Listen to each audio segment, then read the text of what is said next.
Olá, sejam todos bem-vindos ao ABC da Previdência.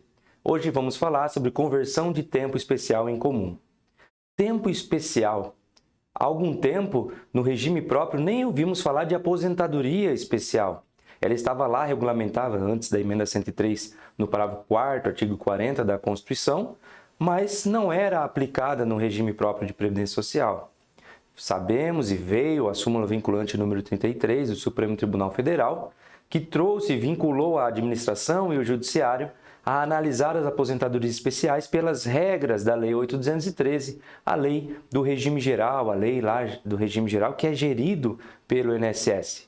A partir daí, começamos a falar de aposentadoria especial dentro do regime próprio de Previdência Social. Não só de aposentadoria especial, nós sabemos e nasceram muitos pedidos de conversão do tempo especial em comum. O que é isso e o que veio então de necessidade de aplicações e fundamentos justos de servidores para que fosse analisado no regime próprio? Olha, eu trabalhei por um período em atividade especial. Não tenho todo o tempo especial para aposentadoria especial, mas eu tenho um período que eu trabalhei em atividade especial.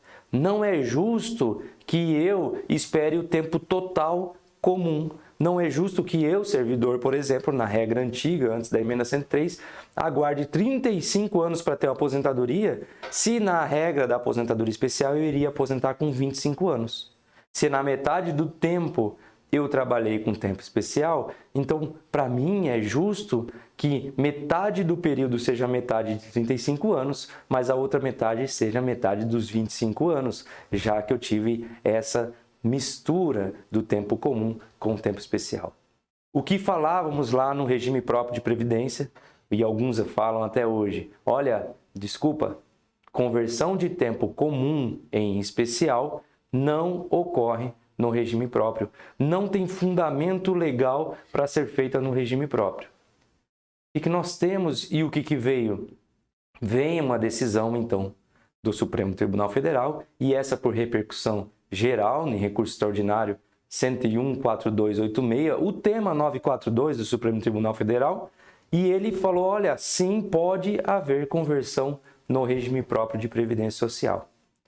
Quando ele traz essa decisão, quando vem com essa decisão, começamos então a analisar os pedidos e agora o que fazer com esses pedidos.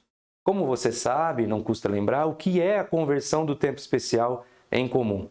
Ora, se eu tenho direito à aposentadoria aos 25 anos com o tempo especial e com o tempo comum seria 35, estou usando esses exemplos e já explico por que as regras antigas eu estou usando, porque com 25 anos ali, se eu vou me aposentar, então eu quero que 10 anos que eu tenha trabalhado incida ali um fator de conversão para que esses 10 anos seja convertido o tempo especial como o tempo comum. Ou seja, os 10 anos vale mais do que 10 anos do tempo comum. 10 anos de tempo especial deve valer aí 40% a mais do que o tempo comum, de forma que eu trago os 10 anos para tempo comum como se ele valesse 14 anos. Essa é uma regra lá registrada no parágrafo 3º do artigo 57 da Lei 8.213. E no regime geral, gerido lá pelo INSS, isso sempre ocorreu e tem, lógico que tem as suas dificuldades para conseguir isso administrativamente lá, mas isso tem lá no regime geral. No regime próprio, novidade. O que nós recebemos aqui de consultas, de dúvidas, e agora? O que a gente faz? Essa decisão, o tema 942 do Supremo Tribunal Federal, se aplica ao regime próprio? E eu já respondo sim, se aplica. É um tema que veio para regulamentar a situação do regime próprio. O tema 942 vincula o regime próprio? E aí eu digo não. Repercussão geral. A repercussão geral, quando reconhecida, ela vincula o judiciário e, portanto, todas as decisões judiciais que têm o mesmo fundamento, a mesma situação fática, devem ser decididas de acordo com o precedente do Supremo Tribunal Federal. Contudo, mesmo no judiciário, se a situação fática ou surgirem novos fundamentos que caibam outras interpretações, essa decisão pode ser de novo submetida ao Supremo Tribunal Federal, para que ele analise. Na administração pública, repercussão geral e aí o pessoal confunde, diferente da súmula vinculante. A súmula vinculante vincula a administração. O que nós queremos dizer com vincula a administração? Obriga a administração a seguir aquele precedente judiciário. A repercussão geral não vincula a administração e, portanto, nenhum regime próprio de previdência tem a obrigação de seguir esse precedente.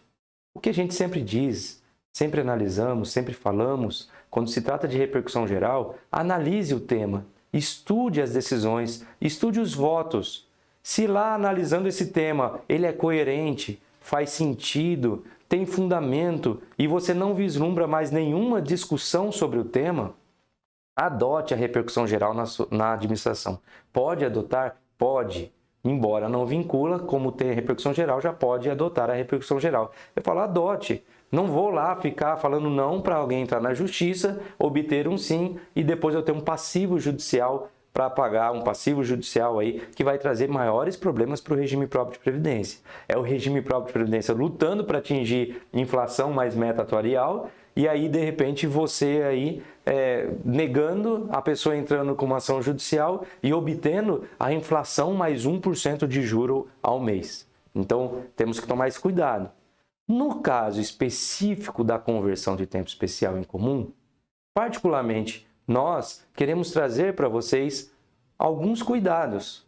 Ao analisar o tema, ao analisar as decisões do Supremo Tribunal Federal, eu achei muito simplista as decisões. O STF simplesmente analisou e falou, olha, faz sentido, então tempo especial converte em comum, aplicou a norma do regime geral para o regime próprio, se esquecendo de conceitos e preceitos constitucionais.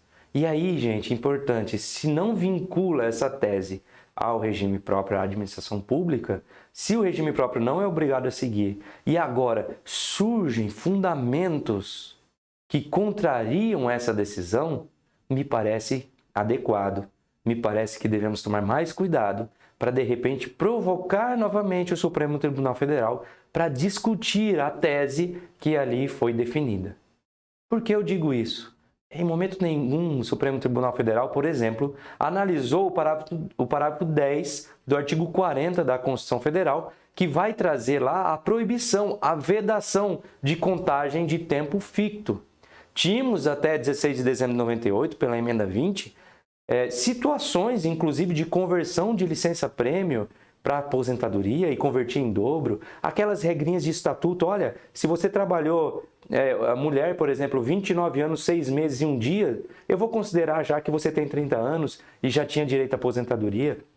Vem a emenda constitucional número 20 e traz princípios, e gente, eu estou falando de princípios constitucionais, como contributividade, o princípio da solidariedade, o equilíbrio financeiro e atuarial. Dentro desses princípios, principalmente aí da contributividade, veio a regra, olha, ninguém pode ter benefício previdenciário sem contribuição.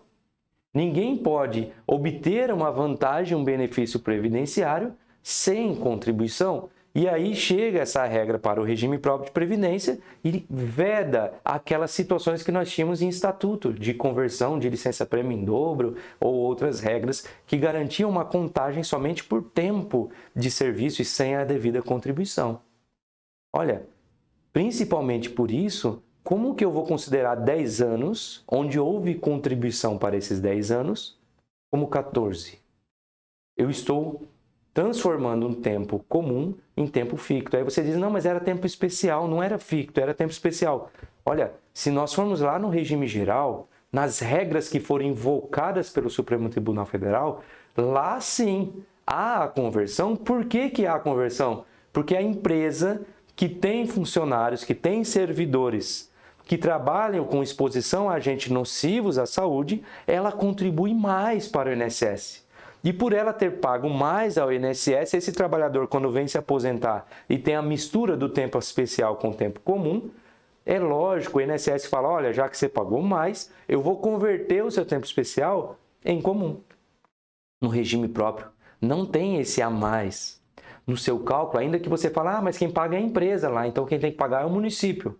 Mas no seu cálculo atuarial, pergunto, tem no cálculo atuarial a análise das atividades especiais? Tem no cálculo atuarial essa situação prevista de conversão? Se não tem, não houve contribuição para essa conversão. É a primeira tese não enfrentada, não discutida pelo Supremo. Se o Supremo tivesse dito, olha, ainda que não tenha esse custeio, é o município que deve custear e, portanto, faça a conversão e a partir de agora inclua no cálculo atuarial, tudo bem. Mas ele não disse. Outros pontos importantes, e vou destacar aqui só mais dois, nós temos outros fundamentos para isso, mas analisem com calma a aplicação dessa decisão, é o princípio da contributividade que está no caput do artigo 40. Se não houve contribuição, nem mesmo do servidor, nem mesmo do município para isso, não posso, então, fazer a conversão. E aí, gente, se a gente for lá no artigo 195, parágrafo 15, e analisar essa situação perante o regime próprio de previdência, perante a previdência social, que está lá consagrada na Constituição Federal, e isso serve para todos os regimes previdenciários, nós vamos entender que um dos princípios aplicáveis à Previdência Social é fonte de custeio correspondente, ou seja, não existe benefício sem fonte de custeio. Como eu concedo, ou como eu vou analisar, na verdade, essa conversão do tempo especial em comum sem fonte de custeio correspondente? O que eu quero dizer para vocês é, analise a situação no seu município. Dá para aplicar a decisão e o tema 942 do Supremo Tribunal Federal? Dá para aplicar. Se você assim optar por aplicar, aplique o tema, passe a prever essas situações no seu cálculo atuarial. Se você falar, olha, não dá, não tem situação, eu não tenho premissa para isso, eu não tenho correspondência para isso, dá para não aplicar? Dá para não aplicar. Existem fundamentos para não aplicar. Submeta novamente essa situação para o Supremo e fala, Supremo, tá bom, você mandou aplicar. Analisou o direito do servidor e mandou aplicar. Quando eu faço direito para esse servidor, eu estou prejudicando todo o sistema previdenciário. O que eu faço com a falta de custeio para isso? E submeta novamente a situação do Supremo Tribunal Federal. É um ponto de vista interessante para vocês analisarem, pensarem sobre essa conversão do tempo especial em comum e não simplesmente, olha, saiu a decisão, eu saio aplicando. Né? Nós tivemos a oportunidade ontem de estar num curso aqui conversando sobre a pirâmide de Hans Kelsen. E sobre isso nós falamos lá, a Constituição Federal está acima, esses princípios constitucionais estão acima e as decisões judiciais estão abaixo. Se não há essa vinculação dessa decisão judicial, é interessante, é importante que eu volte para os princípios constitucionais e que eu defenda os princípios constitucionais, principalmente quando eles atrelados, ligados ao seu regime próprio de previdência. Tudo bem? Esse foi o ABC da Previdência de hoje. Até a próxima!